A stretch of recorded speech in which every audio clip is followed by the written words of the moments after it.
Good afternoon. I see we have some guests coming in off the wait list already.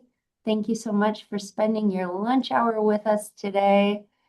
We have a really great attendance for this event. We have quite a few people registered. So we're going to give it about 30 seconds before we get going. And as you're coming in, I'd just like to thank you again for taking the time to join us today here at the Richmond Chamber of Commerce. Wow, what a great group of folks. Now, I know we will have more people coming in off the wait list in the next couple of minutes, but I am going to kick us off right now. Hello, everyone. Good afternoon. Happy Thursday. My name is Shayna Furlong. I'm the president and CEO here at the Richmond Chamber of Commerce, and I am so grateful to have you today. I'd like to begin by acknowledging that the Richmond Chamber of Commerce operates on the traditional territory of the First Peoples of the Hunkaminam language group. They have lived on this land for millennia, and of course, we're very grateful that we can gather here today. And I'd like to acknowledge the traditional territories you may be joining us from as well, if you're joining outside of Richmond. Now, today's webinar is going to be a fantastic learning experience in an area that is continuing to evolve, disrupt business, and create new opportunities. We are very grateful to be bringing you this event today. As you can see, your cameras are not on and you are muted. So feel free to eat your lunch, relax, and enjoy today as you take in the session. But we do want your questions. So as questions arise for you throughout the session, please submit those via the Q&A function on the bottom of your screen. If you have anything that you would like to ask our presenter, Aiman, today, we really encourage you to use that Q&A function. Do not be shy. I believe you can even submit your question anonymously if you don't want it to be attributed to you.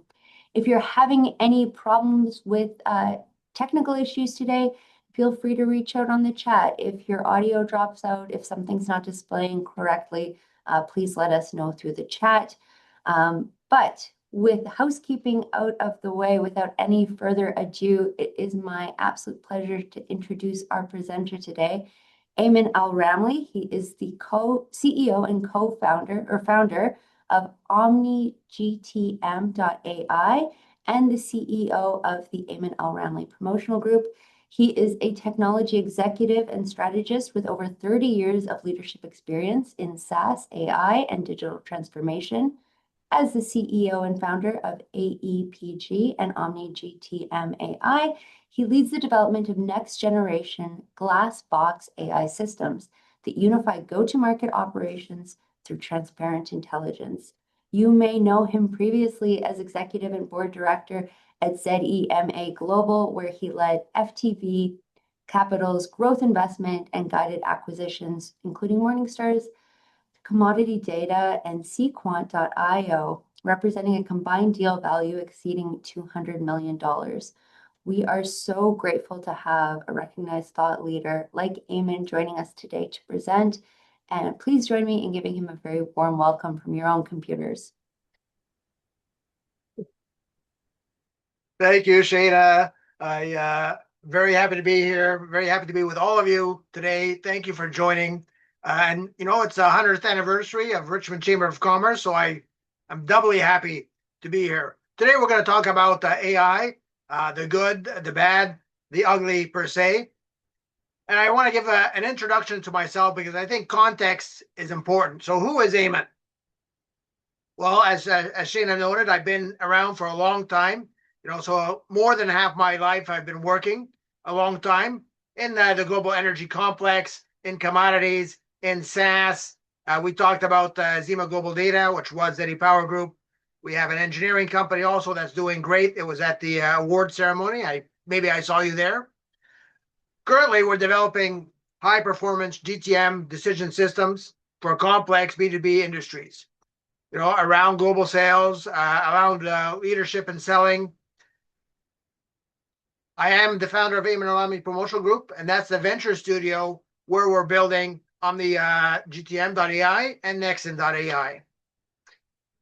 I have experience in kind of all sides of business, including leading M&A, getting capital, looking at digital transformations, guiding boards, understanding volatility and competitive pressures. And I like to think that I'm innovative and I know a couple things about strategy.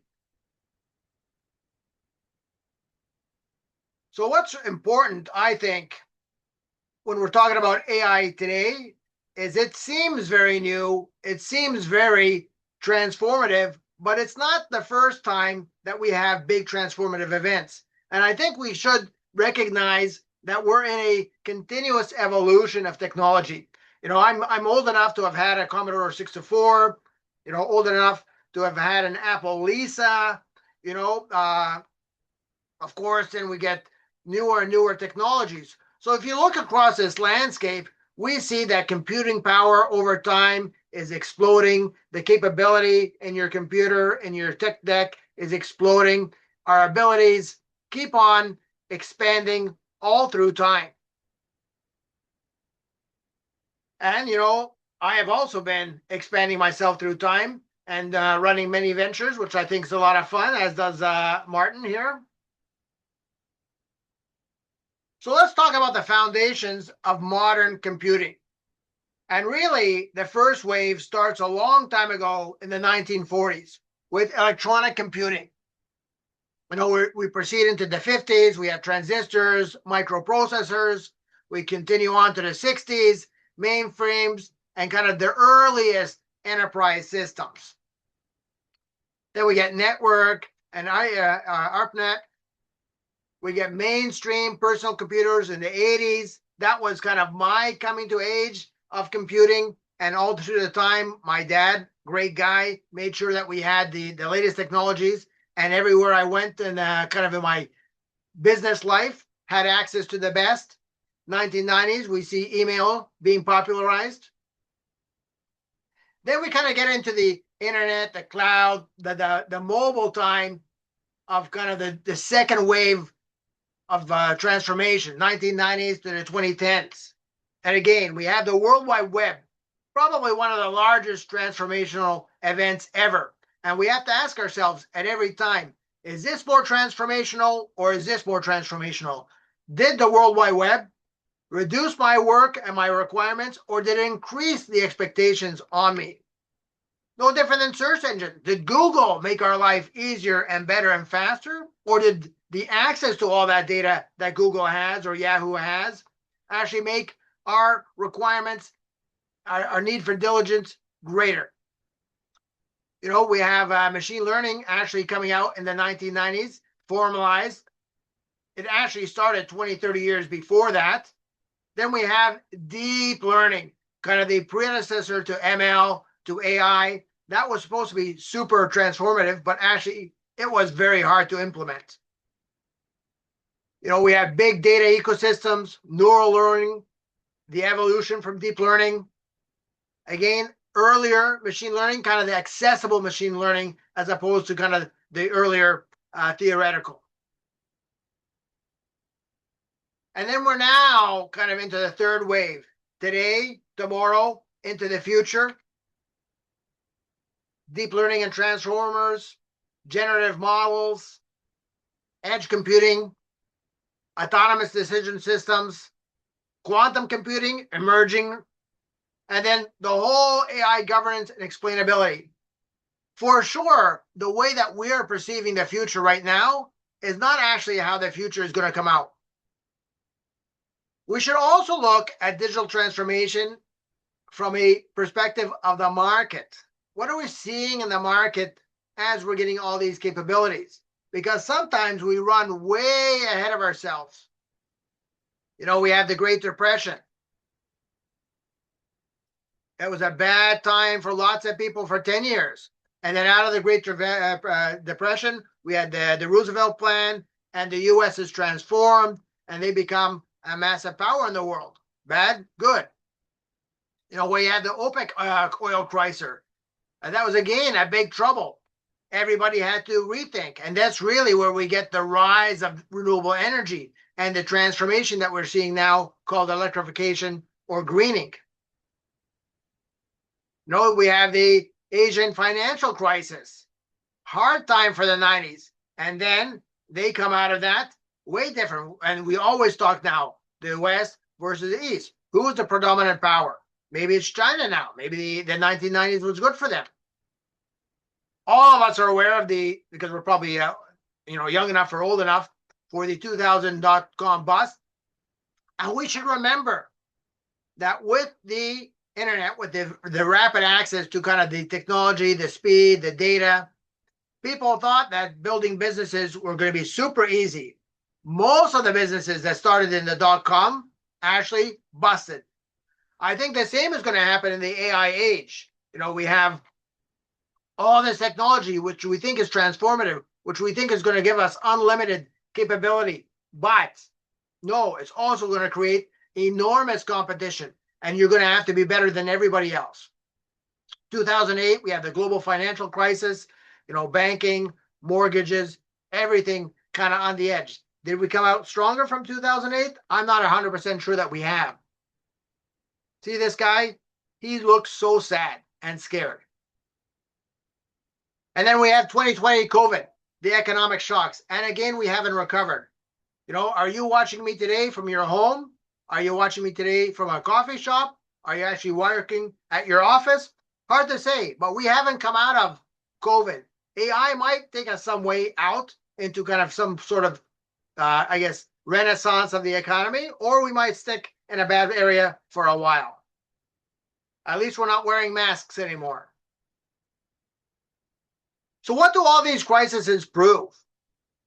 That markets move faster than humans can analyze. And that's supposed to be the saving grace of AI, that AI is going to be so much faster.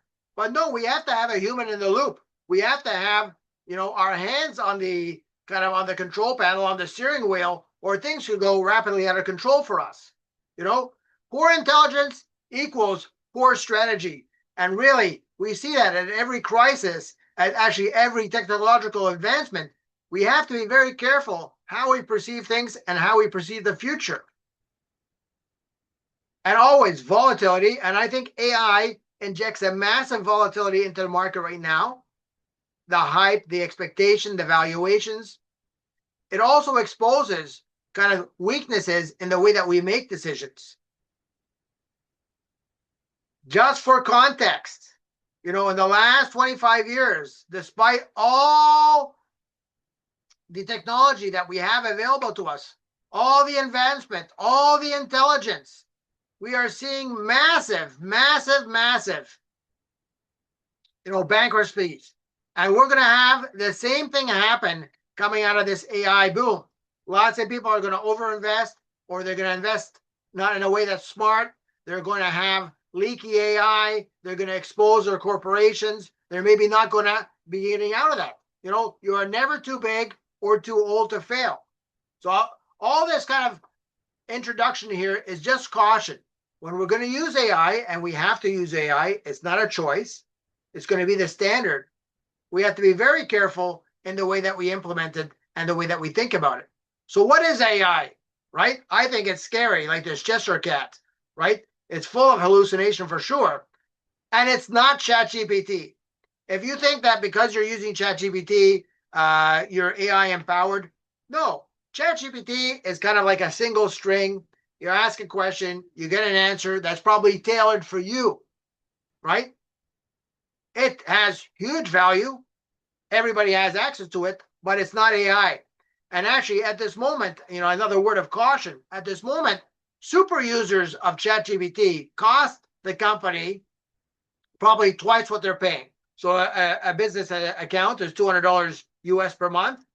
The cost to serve these super users is $200 to $400. AI hasn't been monetized yet. So this access, this liberal access that we're going to get it now, you have to assume that you're going to pay, greatly for it. There's not enough electricity in the grid, actually, at this time, to serve all the future expectation of how much we're going to use AI, even with advancements in electrification. But ideally, AI is a technology that takes on the tasks that would normally require human intelligence and advanced reasoning. We're seeing a lot of that, but we're also seeing a lot of faults. Ultimately, it's a system trained on large amounts of data with the intention of recognizing patterns and then making reasonable inferences. So if you've seen Space 1999, if you've seen Sesame Street, these are kind of different sides of what we get. Pattern recognition here, or what happens when we have a lot of autonomous decision making that's outside of our control. So what should using AI really mean to you, right? Yeah, the robots, the intelligent robots are coming, but from your perspective, my perspective, from a GTM perspective, can we define the right market? Can we define the place that we should play with AI? The answer is kind of yes. Can we understand buyer behavior? Yeah, the answer there is yes as well. Prioritize the way that we approach the marketplace. That's kind of a rules based. That's there's some ML there, there's some AI there. Can we recommend how we as individuals or companies should approach the market? And the great thing about AI, if we implement it right, it's a lot more systematic, less lazy than people. So, it used to be we need to reach out to somebody 7 times to get their attention. Maybe now it's 11. Now that everybody has generative AI and these messages that are tailored, maybe that number is going to be 20 or 30. But you have to have the stamina, the rigor to keep getting there. And if you have that stamina, if you have that rigor, then maybe you can kind of accelerate your deals. You can, put your foot ahead of your competition. And here again, the strength in AI is I can be repeatable if I develop a repeatable system. A repeatable system doesn't exist in AI alone. It has to have a framework. You still have to have your back end. You still have to have a data architecture. You still have to have infrastructure. You still have all the stuff that is an enterprise level, application or platform. And then you put AI on top of that to do your intelligence gathering, etc. But you still have to have a massive, supportable, scalable framework. This comes from my days at Zima Global Data. Being the major player or ensuring that you can last for 30 years requires a lot of work around infrastructure. And, there is a dark side of AI for sure, and we have to be aware of it. And if we're not aware of the dark side of AI, then we are not going to get the benefit, because the dark side will creep in if we don't build everything we do with guardrails. You don't run one prompt, you run several prompts. You have to ensure that your source data, that you can verify its validity. In the future, it's going to be, there will be a big business, and maybe some of you guys, on the call today, take that on your business. Can I get a trust certificate? How do I validate the information that I'm providing to others so that they can trust what I'm saying? Because right now, there's more misinformation than real information. And, put ourselves 3 years, 4 years, 5 years forward from now, and the amount of misinformation might, completely dwarf what's real. So for every one real story, maybe there's 10 false stories. As Trump says, fake news. Yeah, it's going to prevail. So hallucinations, they can generate confidence, but, they are incorrect. And people are taking serious actions and serious risks because they believe what ChatGPT tells them, on that 1 by 1. No, you can't do that. You have to put yourself in the loop. And the tendency of AI is to confirm your bias. So, they amplify bias, especially if that kind of bias is somehow present in the training data, and if you ask something without framing it correctly, its tendency is to confirm, it wants to please you, but pleasing you may not be the right answer, right? And very, very easily, the data becomes contaminated, especially when we put ourselves in the loop. We get a stream of answers, we get a stream of data, we inject something, all of a sudden it pollutes. So, one drop of contaminant can make all the water in a pool no good for consumption, right? Yeah, obviously, right. That's why I said it. And we have too much automation as well. That's another risk where we think that we can take ourselves completely out of the loop. And all of you guys have LinkedIn, and you're probably getting blasted with messages no different than I am. And and some people send you a message today, tomorrow, the next day, the next day, kind of all these auto messages. Oh, you didn't answer me. You didn't say this. Are you still interested? No, that doesn't work. The biggest thing I see is security exposure. AI really exposes you to, all these new attack surfaces where people can take advantage of it. And if you're going to implement AI in your company, if you're going to implement it in your systems, you have to be very aware that its intention, what it wants to do is share the information that you create to the world. So unless you completely secure yourself in your application, and that's difficult, everything you do, you have to assume is available to the world, like the king with no clothes. And the other thing is, that's kind of black box versus glass box, and glass box is what we sell at OmniGTM, is that you have to ensure that you understand what you're getting. So you have to be able to ask why, or tell me more, show me the source of this data, so that you can understand it, so that you can audit it, so that you can build trust. So I see that the GTM today is very broken. And I see already, because, that's what I'm doing. That's who I talk. That's what I've been doing for the last 30 years, that people are not necessarily entering into this next phase of necessary operation in a way that's consistent, well thought out, with a view to really how they want to progress their market needs. They're playing with too many tools. Their data still exists in silos. The indicators that we're acting on continue to be delayed or old. We acting out in random fashion. And this is because we don't have a unified decision system. And in the last few years, I've seen that people are kind of over relying on their CRM or their system of record or Hootsuite and the belief that because I have automation in place, because I have some sort of automation in my messaging, or that it's enough. No, it's still very necessary that you understand how you go to market, who your market is, what's your ICP, what segments are you going after, what's your product market fit, because everybody has access to the same tools as you. So why will you be better just because you're using it? No, you still have to have a strategic advantage over your competition. So what does good AI or good systems look like? Well, let me tell you what I think anyways.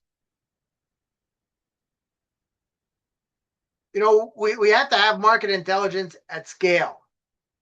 That means that we are continuously scanning the market, scanning our competitors, looking at buyer committees. What are the macro shifts? What are the intents and signals? So I'm gonna step back from that, and I'm going to say that it's very important for you to have a worldview. What's necessary for you to consume every day, so that you are better than the competition, so that you can serve your customer the best way that you can, so that you can serve your employees. And AI is good at, filtering the news, filtering the noise, to the degree that you have your guardrails to ensure that it's not just feeding you the bias, the feel good that you're looking for, because that's a poison pill. If we can kind of get our product market fit well aligned, if we can use the various models that are available to us, and we're going to have to use a mix of ChatGPT and its various models, and it's now at 5.1. It's going to be 5.2 at some time. It's going to be 6. So it's always evolving, and we're going to have to evolve with it. We have to use Gemini, we have to use Perplexity, and we have to use one against the other to check. And if we build a reasonable complex of these models, of these prompts, of this system that asks intelligent questions, then we're going to have a good product market fit, which allows us to drive ICPs, in a region for a vertical, for a particular target audience, for a very particular product that we're selling or service that we're selling, that then drives segmentation, personas, and that we can prioritize, kind of rank those individuals, those leads that we're getting back, and then really in a real-time basis talk to them in a language that makes sense to them. Between the market intelligence at scale and the precision targeting is a lot of work. And if we get that right, then we can start doing our GTM motion. So what's our GTM motion? Which means really send the right message at the right time to the right person. Do follow-up that's intelligent. You still have to have your call to action. You still have to have kind of a pervasive value proposition. You still need to, kind of be the human there. You have to check, am I getting responses? Is this the right messaging? Is this the right tone? And decide.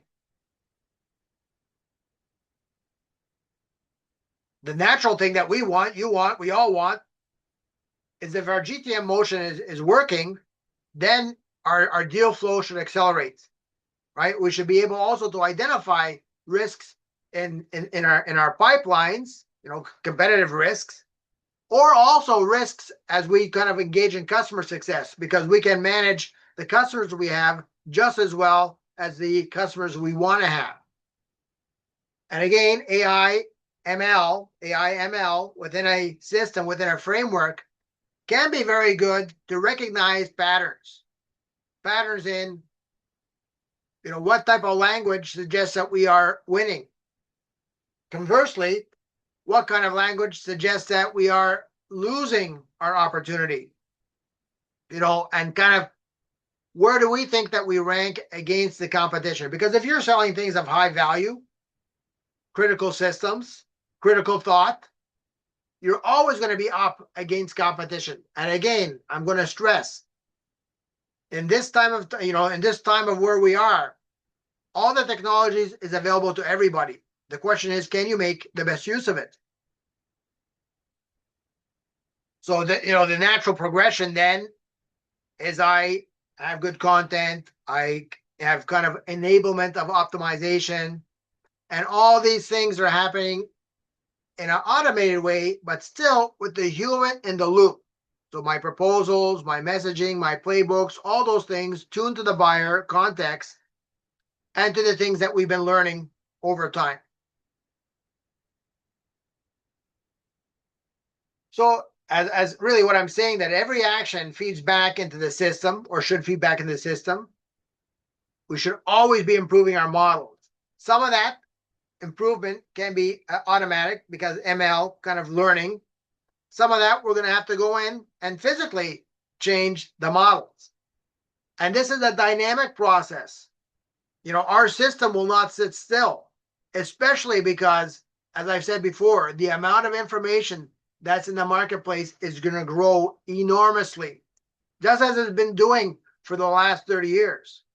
And the more that AI is pervasive in the marketplace, the more data that we have to filter.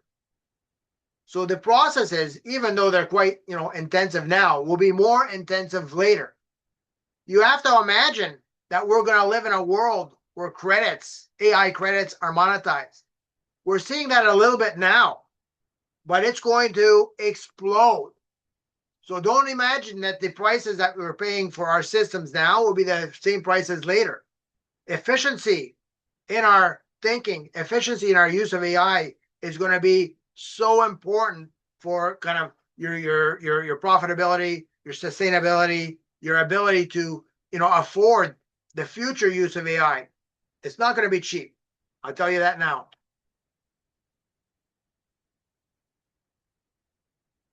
So let's look at the GTM progression, from being activity-based to being intelligence-led.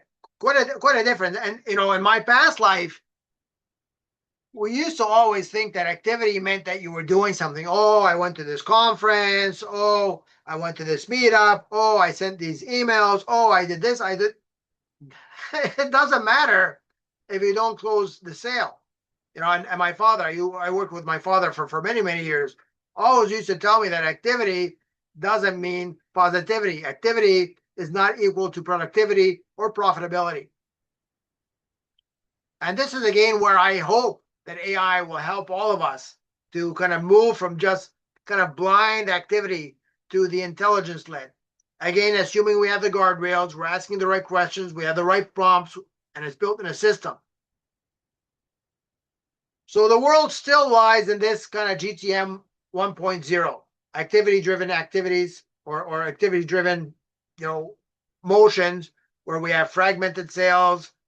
Sales doesn't talk to marketing. Customer success is an afterthought afterwards. It took us in my own company a long time to build a customer success function. Still have manual reporting, and the guys at the top or even the guys in the middle don't have a lot of insight into what's happening at their company. I've seen a lot, actually, especially in the last 10 years, people were moving to metrics. So we'll call that GTM 2.0. We have a bunch of KPIs, measurable KPIs, that we are recording in some system of record, some CRM, Maximizer, Pivotal, Dynamics, what have you, Salesforce, all these companies coming into their own, where we're putting a bunch of sales metrics in, how many times did I call them, and when was the last action, and deal size, do I have have I notarized the pain, gain value? Do I know the deal size? Do I know the technical buyer, the economic buyer? Do I know if they have a budget? All these things are part of GTM 2.0 and became quite serious in the last 10 years. But still, that's lagging indicators, working on the history, not necessarily predictive. So a new word, or a new, and let's say again, in the last 10 years or sub 10 years, is this whole business of revenue ops. So, do we have a rev ops leader? Do we have rev ops analyst?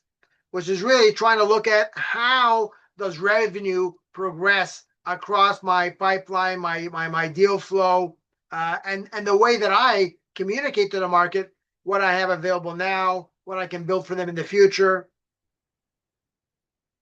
Obviously, this is prior to AI.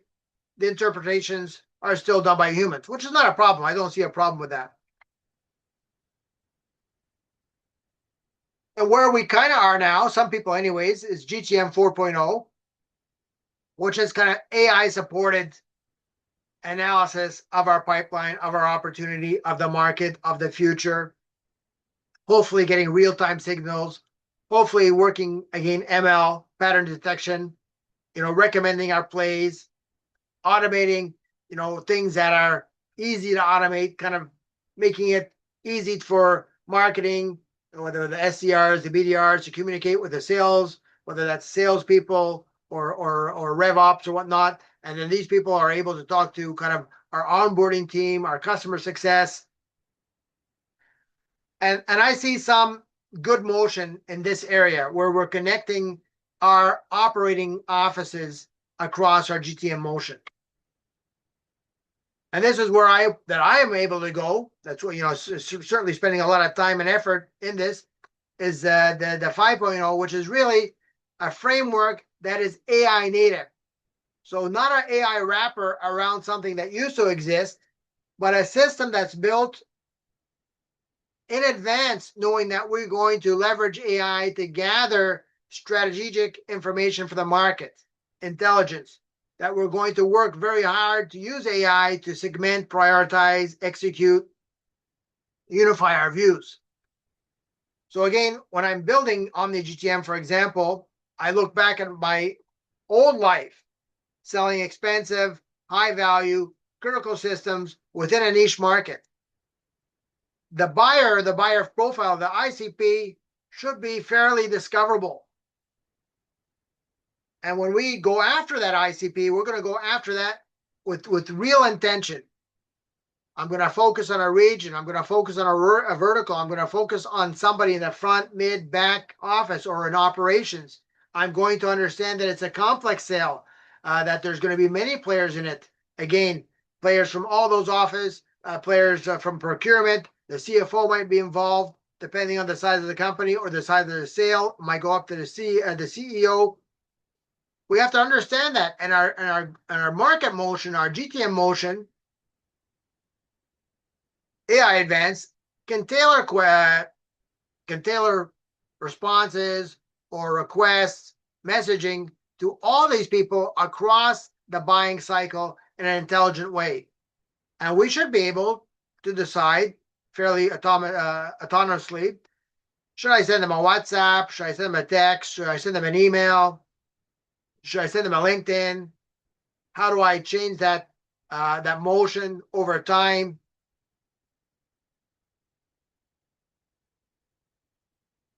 So this is bringing to me what I love, and I'm not intending this as a commercial anyway, because whether you buy from us or not is not my intention. But I'm just saying that given my background, where I've come from, this is what I'm solving for, and this is what I think you'll be solving for in your own companies. Again, traditional GTM is fragmented. Too many tools, too many dashboards, too little coherence. We have to have a central place that everybody in the corporation can go to get their intelligence, to get their marching orders, to understand how we're progressing across the sales pipeline, and to modify the way that we talk, to modify what we're offering, to modify our approach to the market, to understand how our competitors are changing, again, because they are also AI powered. We want to remove our leadership from being in a fog. Lagging indicators will kill us. Inconsistent reporting will kill us. Noisy market signals will kill us. Again, and I am stressing this, because we all have access to AI, any one of us that is able to leverage that to get better decisioning, faster decisioning, more insight, is going to catapult above those of us that don't. This is no different than I wasn't using email, I am using email. I wasn't using Google, I am using Google. I wasn't using big data, now I'm using big data. I wasn't in the cloud, now I'm in the cloud. Through all these progressions in time, as I talked to you before, the early adopters that framed their adoption in the right way pivoted quickly and catapulted above the rest. What I'm also seeing, and you have to be very careful, and you have to have leadership in the adoption of AI so that it's not every man, every woman for herself. This individual use of Midjourney, ChatGPT, Figma, and I can just keep on going down the list, is a problem, right? Where very easily companies can lose their brand proposition. Very easily they can lose their secrets to the marketplace. Very easily they can allow their employees to become lazy, especially if they're remote, and you're just going to get all this AI hallucination. If you're going to allow AI in your company, you better have a policy, and you better know who's doing what with it and how, and you better have your guardrails. And I know that law firms, banking companies, retailers, everybody, their staff is using AI. They're dumping sensitive contracts into ChatGPT for interpretation. That contract is now available to your competitors next day. Careful. The markets are volatile. They are going to be more volatile. We are in a disruptive state. AI is going to disrupt market valuation. It's going to disrupt the competitive mix. It's going to create market winners, and it's going to, leave some people in the dust, market losers. Just like I noted those kind of big bankruptcies, and the last 10 years has seen the most. AI is going to have a cemetery of companies in its wake.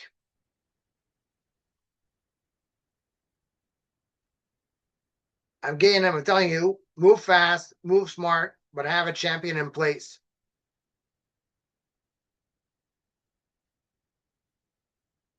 And this champion is going to be the one that's going to own your strategic intelligence, your systems, your tools, because it has to come together.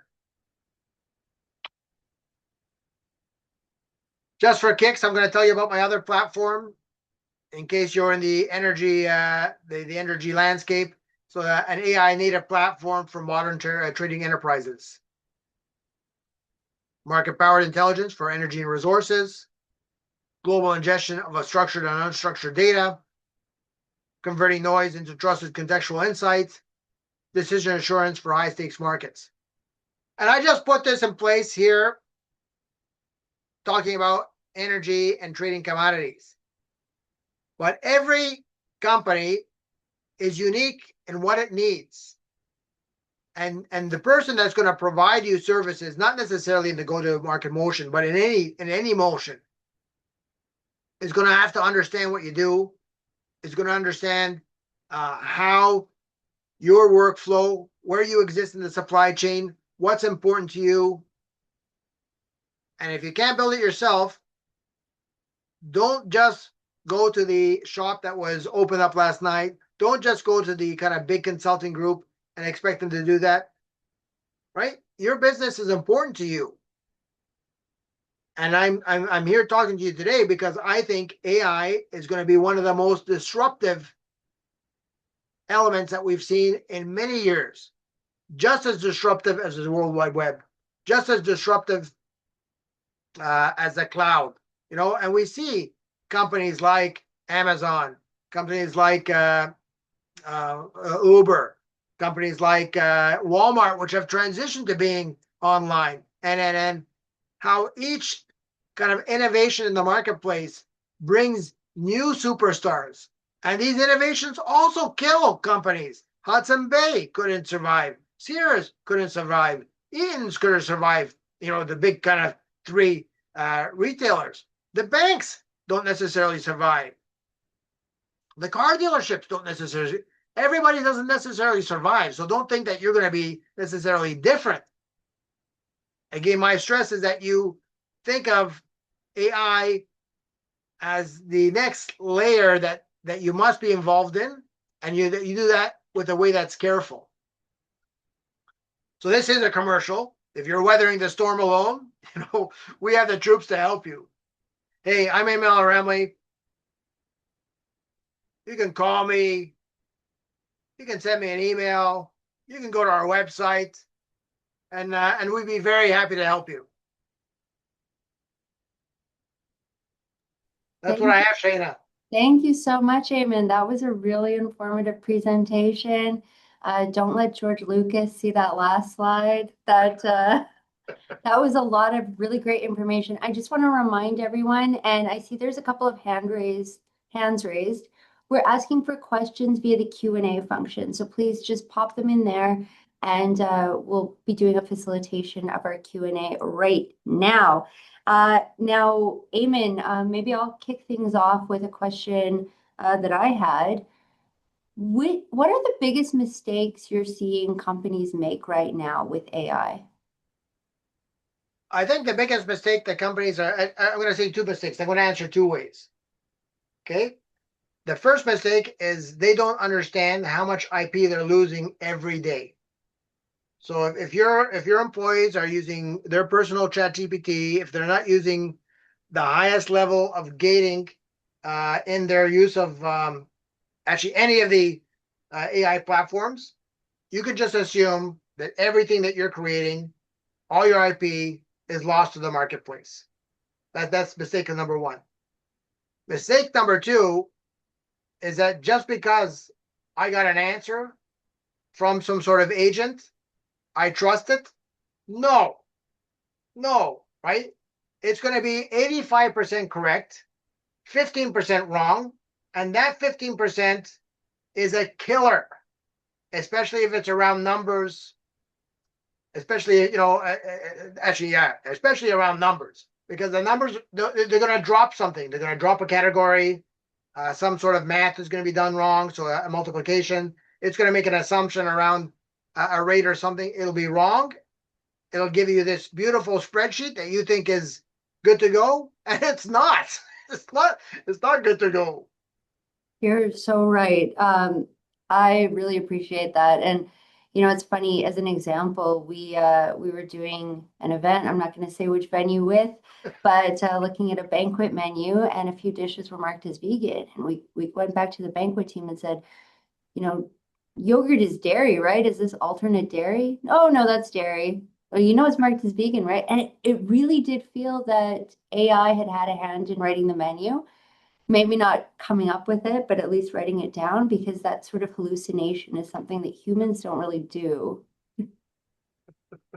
Um, now, just a reminder to the folks with their hands up, Jackie and Vikram, please enter your question in the Q&A section. We would love to see those. Right now, actually, we've got a very shy group. You guys, please enter your questions, because we've got Aiman here for the next 15 minutes. Here's another question I have. When a business is investing in a go-to-market strategy powered by AI, what sort of ROI should they be expecting, and how quickly do you think they can expect to realize that? Oh, that's so funny. That's an internal versus external capability. Okay, so if you don't have a capable marketing team now, people that Mhm. understand the funnel, the pipeline, the progression from MQL to SQL to customer, the customer success after that, it doesn't matter how good of a system you get, it's not going to help you. So your ROI is going to be zero or negative, right? If you're going to buy a system that's been existing for a while, they probably have an AI wrapper, but it's not AI native. So you're going to think that you have adopted meaningful AI, but no, you have all this kind of clunky background work, and then you have some AI on top of it. I think, and there's lots of kind of sub 2-year-old, 3-year-old companies that are new to the GTM space. That's probably who you're going to play with. And if you have the smart team, I think you should look to be able to double your market reach out, right? And maybe that doesn't mean that you'll double your market share or double your returns, but you should be double the double your output. You should also be aware that everybody's going to be doing that soon. So the ramp up rate, I think, is starting. They're using Clay, they're using Apollo, they're using whatever. Those would be things that are competitive to me. So don't think I'm trying to sell you on my stuff. But they're maybe using it haphazardly. They still have lots of their applications, or their thinking is happening in HubSpot, or they're still using some mashup tool like Power BI or Tableau, or they're still lots of stuff in spreadsheets.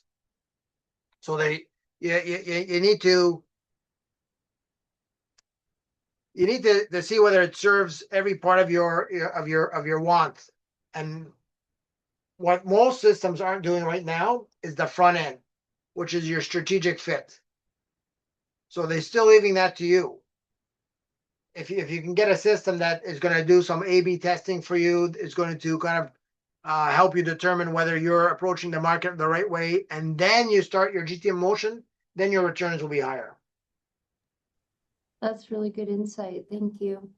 All right, we've got some questions from the audience now. This one's from Vikram from Maya Studios, which Hi, is a Vikram. UX and product design company. And his question is, from what he understands, AI is going to require even higher level human intervention, which means perhaps more skilled executives. Won't that lead to even higher salary budgets, especially for smaller companies trying to grow? What do you expect this to do to SMEs, small and medium enterprises?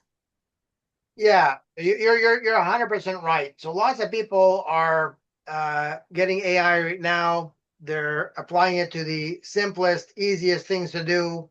They think they're going to get rid of a bunch of staff and their budget on staff is reduced. Great, maybe, right? And you're doing this not allowing for the future cost of AI. You're doing it at today's cost of AI, which is the discounted credit.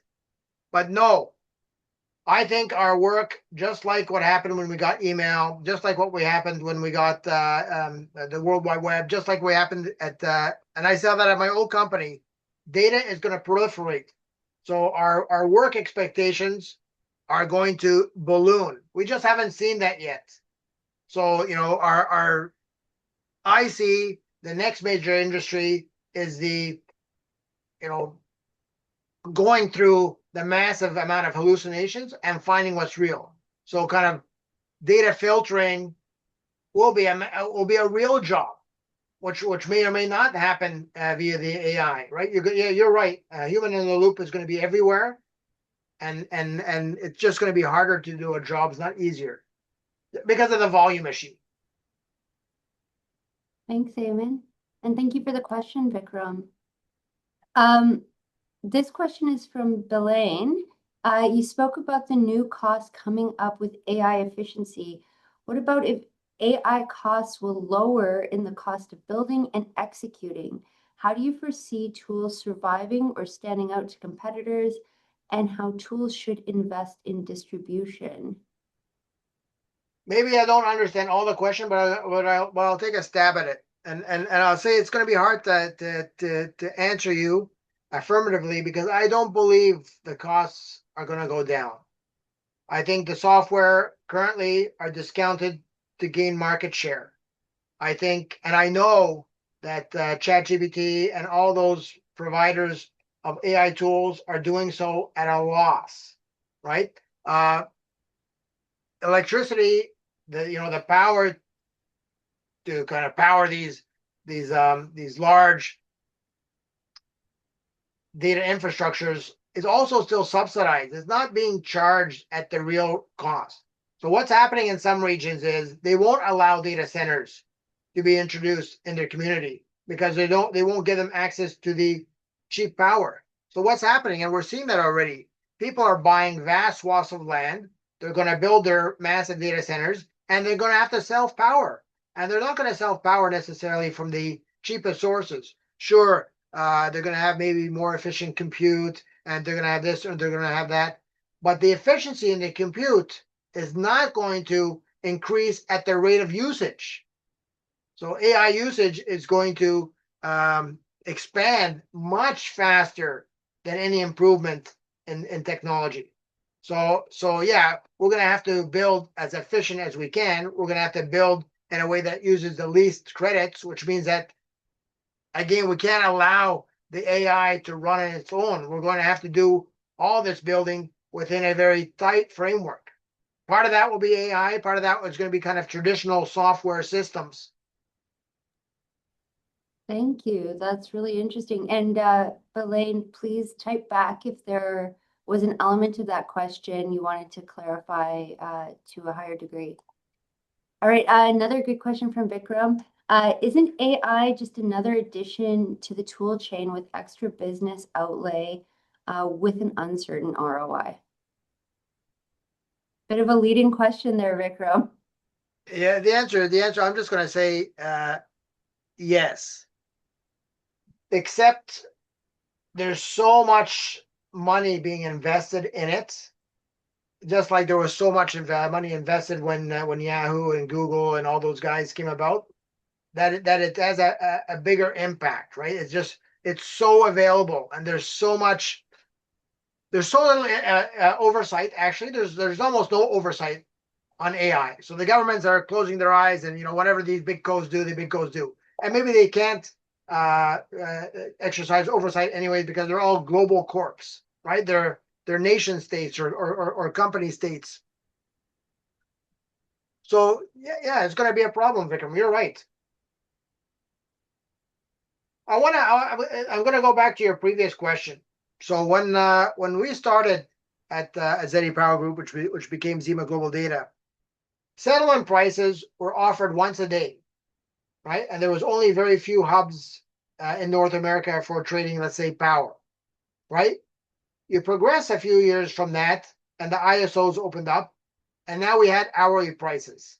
So instead of one price per day, we had 24 prices, and instead of one product, or sorry, there was two products, we had a plethora of products.